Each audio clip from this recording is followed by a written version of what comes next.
السلام عليكم الإخوان والأخوات. فيديو جديد، سواء كنت جزائري أو مغربي غتفهم واحد المقارنة بسيطة ما بين الاقتصاد الجزائري والاقتصاد المغربي.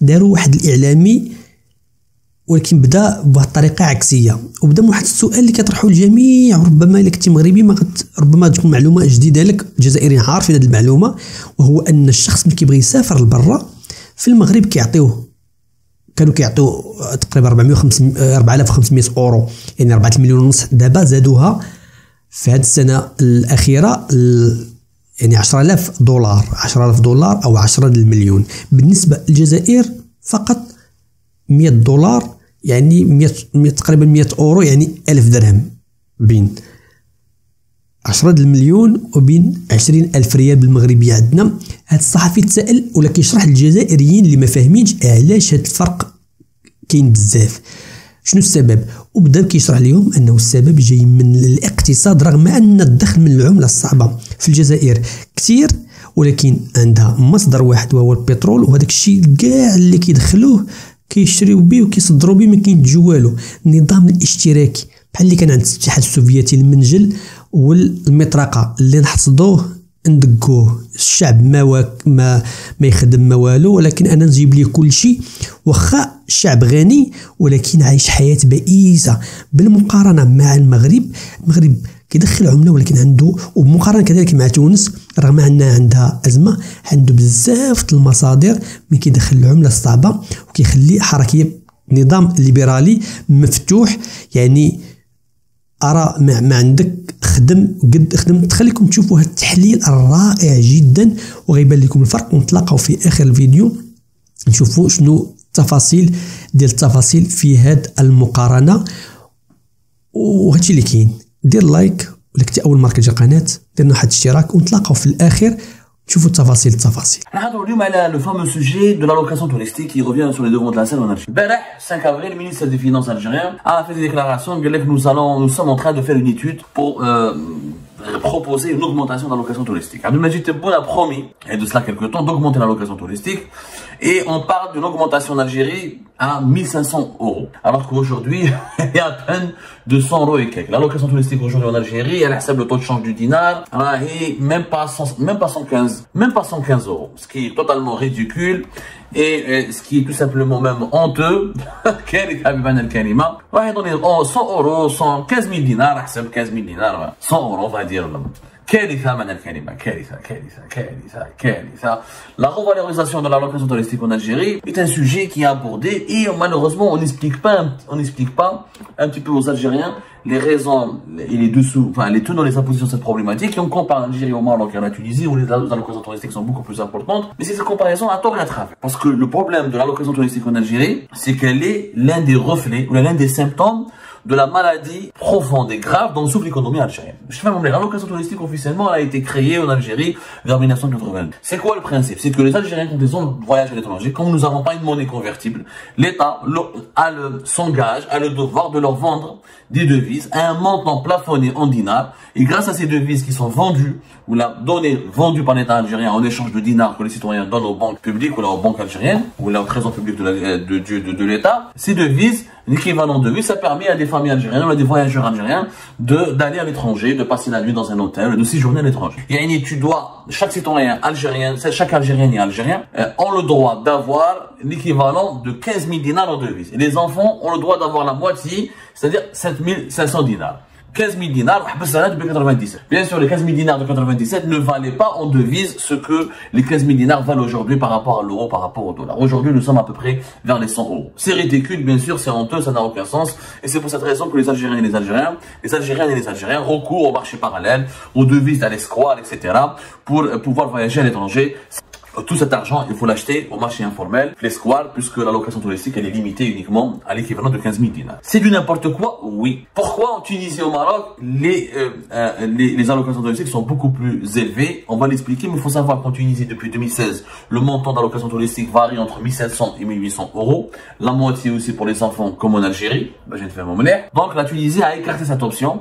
Et ça va rester ça. Et je pense que l'allocation touristique en Tunisie va rester longtemps plafonné à l'équivalent entre 1700 et 1800 euros. C'est l'équivalent d'à peu près en dinar tunisien de 6000 dinars. Le Maroc, c'est un cas particulier. Le Maroc, c'est un cas particulier. Et à chaque fois, la comparaison avec le Maroc est en train de susciter des polémiques en Algérie. Pour une raison simple, c'est qu'au Maroc, ils avaient une allocation touristique jusqu'à 2022 de 4000 euros et quelques. Et le Maroc a décidé, à la surprise générale, depuis, pour cette année 2023, d'augmenter son allocation touristique à 9500 euros. 9500 euros pour le Maroc, ce qui est l'équivalent de 100 000 dirhams marocains. Au Maroc, c'est un cas très particulier. Et c'est pour cette raison que j'ai voulu faire cette émission, parce que avec Majid Tebboune, en parlant de 1500 euros, on se fixe encore l'objectif d'augmenter l'allocation touristique à 1500 euros et vous suivre le modèle tunisien. La Tunisie est entre 1700 et 1800. Alors que le modèle marocain est beaucoup plus intéressant pour l'Algérie. Le Maroc, pourquoi l'allocation touristique a toujours été plus élevée? Elle est en train d'augmenter. Parce que le Maroc a une politique économique à part, différente de l'Algérie et de la Tunisie. En Tunisie, au Maroc, l'allocation touristique elle est plus élevée parce que le Maroc et la Tunisie ont des recettes de devises pas plus importantes que l'Algérie. L'Algérie a plus de recettes de devises que le Maroc et la Tunisie. Parce que l'Algérie exporte du pétrole et du gaz à hauteur d'une cinquantaine. L'Algérie, les années 2011-2012, exportait jusqu'à 80 milliards de dollars de pétrole et de gaz. Et aujourd'hui, depuis le début de la guerre en Ukraine, en 2022, on a exporté pour presque 50 milliards de dollars de pétrole et de gaz. Sauf que le Maroc et l'Algérie exportent moins de devises, mais ils ont plusieurs recettes de devises. C'est ça la différence. L'Algérie n'a qu'une seule source de devises. À 98%, nos sources de devises viennent du pétrole et du gaz et leurs dérivés. Le Maroc et la Tunisie, c'est totalement différent. Ils ont le tourisme, ils ont l'exportation agricole, ils ont l'industrie, ils ont le transfert de la diaspora, de la diaspora tunisienne et marocaine, qui sont plus importantes que le transfert bancaire en devises de la diaspora algérienne. Du coup, ils ont plusieurs sources de devises. Comme l'Algérie n'a qu'une seule source de devises, et avec les devises de l'Algérie, on dépense beaucoup. L'État algérien dépense peut-être ce que l'État 2 fois plus que l'État marocain et 3 fois ou 5 fois plus que l'État, si ce n'est pas 10 fois plus que l'État tunisien. Les dépenses publiques en Algérie sont nettement plus élevées que les dépenses publiques du Maroc et de la Tunisie réunies. Ouais, parce qu'en Algérie, parce que les Algériens, on leur explique pas pourquoi l'allocation touristique elle est faible. Elle est faible parce que les devises de l'Algérie servent à subventionner le pain et le céréales sont importés, le sucre qui est importé, comment on appelle ça, les huiles alimentaires qui sont importées, tout est subventionné en Algérie. Le logement est subventionné, la santé elle est subventionnée, les carburants sont subventionnés, l'eau est subventionnée, le gaz est subventionné, tout le poids des transferts sociaux, peut-être comme les transferts sociaux en Algérie. Les transferts sociaux, c'est quoi? C'est les subventions directes, qui met l'eau, etc., qui nous coûtent 17 à 16 milliards de dollars.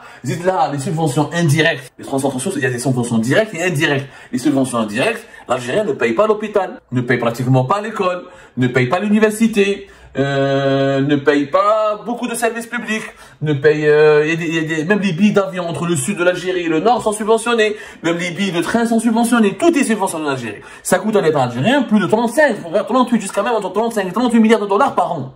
Donc les devises de l'Algérie ils sont utilisés pour l'État pour acheter des armes, financer l'armée, la sécurité nationale, les transferts sociaux, qui comportent les subventions sociales directes et indirectes, plus les projets de développement du pays. C'est pour cette raison que comme les devises sont précieuses pour l'Algérie pour financer son modèle politique, économique et social, eh bien l'État algérien, en contrepartie, je donne pas beaucoup de devises aux citoyens, puisque les citoyens algériens, contrairement aux Marocains et aux Tunisiens, ils profitent des subventions sociales directes et indirectes. Et normalement, grâce à ces subventions sociales directes et indirectes, l'Algérien vit beaucoup mieux que le Marocain et le Tunisien, ce qui est le cas.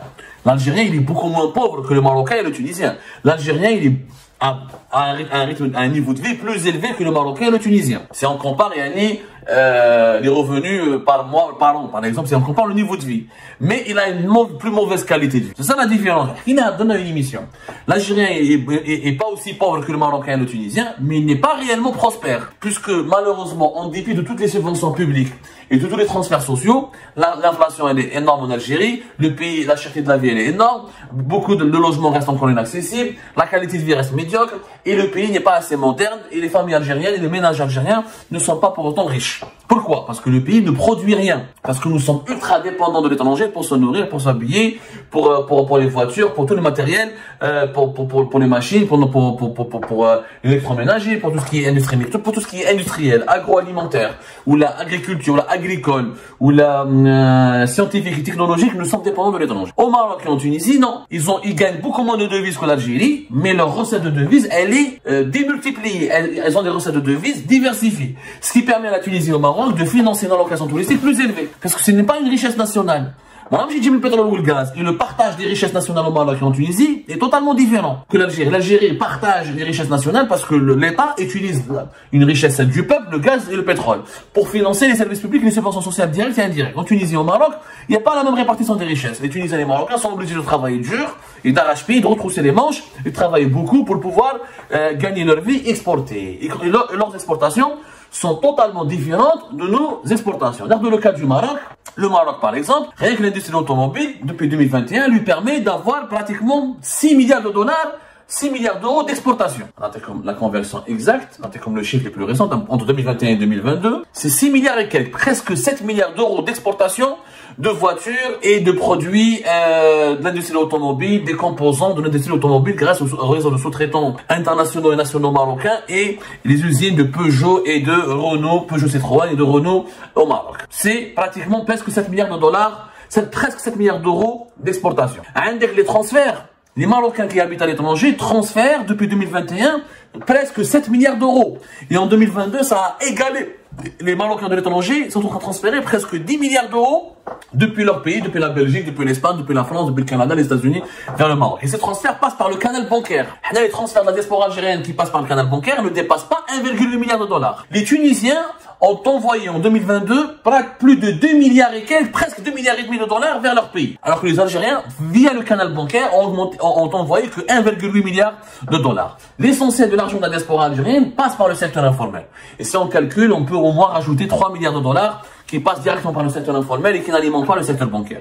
Et quand l'argent ne passe pas par les banques, l'État n'est pas gagnant parce que c'est pas, il prélève pas aucune taxe, c'est pas taxé, c'est pas contrôlé et cet argent qui rentre n'est pas ensuite réinvesti ou la réutilisé. Donc le Maroc, l'agriculture lui permet par exemple d'exporter l'équivalent pardonnez-moi, je suis en train de faire les conversions. L'équivalent de grippe 6 milliards d'euros. Rien que l'agriculture, l'automobile et les voitures et la diaspora, à la grippe 20 milliards de dollars d'exportation.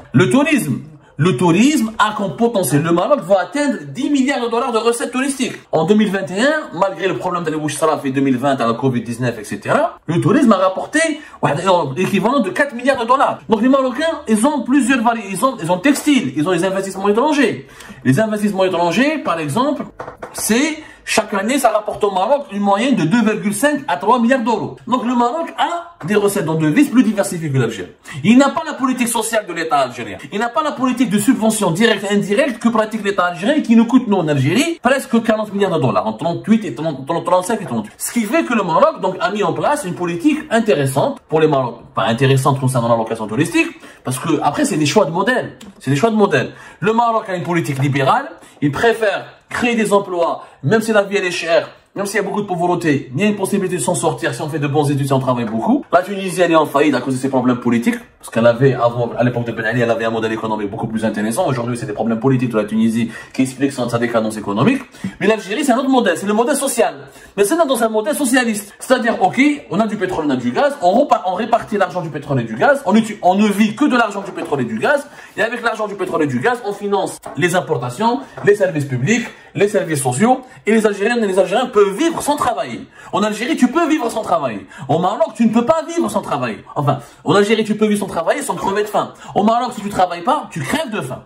Et en Algérie, c'est en train de changer parce que le modèle social coûte de plus en plus cher. L'État limite les importations. Du coup, la subvention des produits de première nécessité est en train de baisser. Le volume des produits de première nécessité a baissé énormément de 2020 à 2023 avec la politique pratiquée d'anti-importation, le régime Tebboune. Ce qui fait que maintenant, même les transferts sociaux en Algérie ne permettent plus aux Algériens et aux Algériens de vivre dignement. Alors qu'à l'époque de Bouteflika, on importait jusqu'à 60 milliards de dollars par an. Les produits de première nécessité qui mêlent l'huile, le sucre, les céréales étaient présents, le lait, il est subventionné aussi en Algérie, était disponible en grosse quantité. Donc le pauvre Algérien pouvait se nourrir sans crever de faim.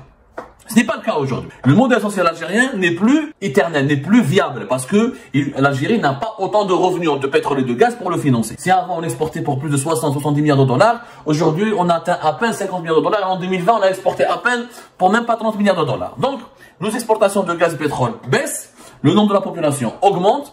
Dans l'état actuel des choses, à partir du moment où nous n'avons qu'une seule source de devises, qui est le pétrole et le gaz, l'Algérie ne peut pas augmenter l'allocation touristique. L'étude, la Banque d'Algérie, si tu augmentes l'allocation touristique, tu es obligé de prendre les réserves de change, ou là tu es obligé de prendre les devises qui servent à acheter le lait, les céréales, le sucre, les huiles, les armes, les voitures, les machines à l'étranger, ce qui va perturber le fonctionnement du pays. Le Maroc, avec une économie diversifiée, le Maroc c'est un pays endetté. Le Maroc a 65 milliards de dollars de dette extérieure. Et c'est avec l'endettement extérieur qu'il développe le pays. L'Algérie n'a pas d'endettement extérieur. Elle utilise uniquement l'argent du pétrole et du gaz pour tout financer. Son développement, sa sécurité et les besoins de sa population. Le Maroc non. Le Maroc il a une activité économique, il s'endette, il a les transferts, l'investissement étranger, les transferts de la diaspora marocaine. Ce qui fait que le Maroc a mis en place ce qu'on appelle une libéralisation de la réglementation d'échange. C'est cette libéralisation de la réglementation d'échange qui a permis au Maroc d'offrir une allocation touristique qui est passée, qui était de 4 000 € et quelques, qui est passée à partir de cette année 2023 à 9 500 €. On a même une allocation destinée en devise qui est l'équivalente de 1 000 €, qui est l'équivalente de 1 000 € ou 1 000 € et quelques pour ce qu'on a fait pour les achats sur Internet, pour les paiements électroniques. Mais tout cela est possible au Maroc. En contrepartie, c'est un modèle libéral. Il n'y a pas de subvention publique. Il n'y a pas de subvention sociale. C'est une économie réellement libérale. C'est pas le cas de l'Algérie. On ne peut pas instaurer une allocation touristique à 3 000 à 4 000 € si on continue de tout importer et de ne rien produire. Au Maroc, on produit. L'agriculture marocaine, elle est plus puissante que l'agriculture algérienne. Les importations agricoles marocaines sont alimentaires marocaines sont nettement moins élevées. L'Algérie et Jma'a, nous sommes obligés d'importer entre 7 jusqu'à 10 milliards de dollars de nourriture pour pouvoir se manger. Ce n'est pas le cas du Maroc et de la Tunisie. Parce qu'ils ont des agricultures beaucoup plus importantes, des agricultures beaucoup plus performantes et beaucoup plus productives. Voilà pourquoi Jma'a, l'allocation touristique, elle est faible en Algérie. Et voilà pourquoi l'Algérie ne pourra pas l'augmenter tant qu'elle n'a pas diversifié ses ressources de devises, tant qu'elle n'a pas libéralisé son économie. Pour libéraliser la réglementation d'échange, il faut libéraliser l'économie. Libéraliser l'économie, ça veut dire de ne pas vivre d'une seule source de devises et d'exporter, d'avoir plusieurs sources d'exportation et d'accepter et d'avoir plusieurs investissements étrangers et d'avoir plusieurs recettes en devises. Ce n'est pas le cas malheureusement encore de l'Algérie. هادشي كان الاخوان يعني التفاصيل بين الفرق واضح جدا. المغرب عنده داك الشيء متنوع والنظام ديالو بغى هاد الشيء متنوع. كاين السياحه، الفلاحه، الخدمات، الصناعه، الجاليه، وهذه مهم، الجاليه المغربيه اللي واثقه في بلادها، الجاليه المغربيه بوحدها، الجاليه الاخوه المغربيه في الخارج بوحدها، التحويلات ديالها تجاوزت ما صدرته الجزائر خارج المحروقات هذا العام.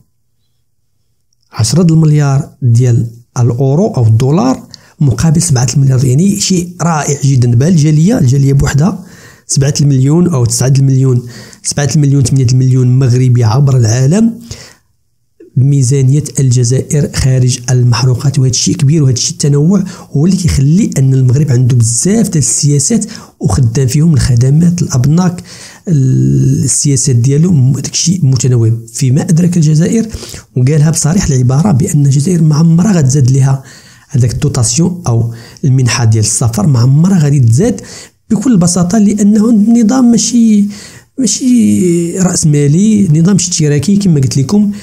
الرمز ديال النظام الاشتراكي المنجل هو المطرقة، وحنا كنا مقراون الأساتذة الله يذكرهم بخير اللي نحصدوه ندقوه كلشي ديال الشعب، وفي الاخر الشعب كيتولي كسول ما خدامش. يلا دابا مقابلنا في المواقع كيبدا يبلبل ويهضر، ولكن في الواقع حاجه اخرى. وبهاد غير مقارنه ما بين الدوتاسيون توريستيك تبين لك الامور واضحه، وضوح الشمس في نهار جميل. كتب لي التعليق ديالك في هذا الموضوع هذا. بطبيعه الحال شكرا الناس اللي كيديروا لايك مثلا الفيديو. انا فيا الضحكه ملي كنشوف هذا الشيء، والله الا كنضحك بالله. الناس ما بغاش يفهموا خلاص. ولا كنتي اول مره كتشاف القناه ديالنا ولا كنتي كرغولي تشترك معنا باش تزيد تقرا شويه وجيب ورقه وستيلو وقرات انت شويه. واللقاء في فيديو اخر ان شاء الله.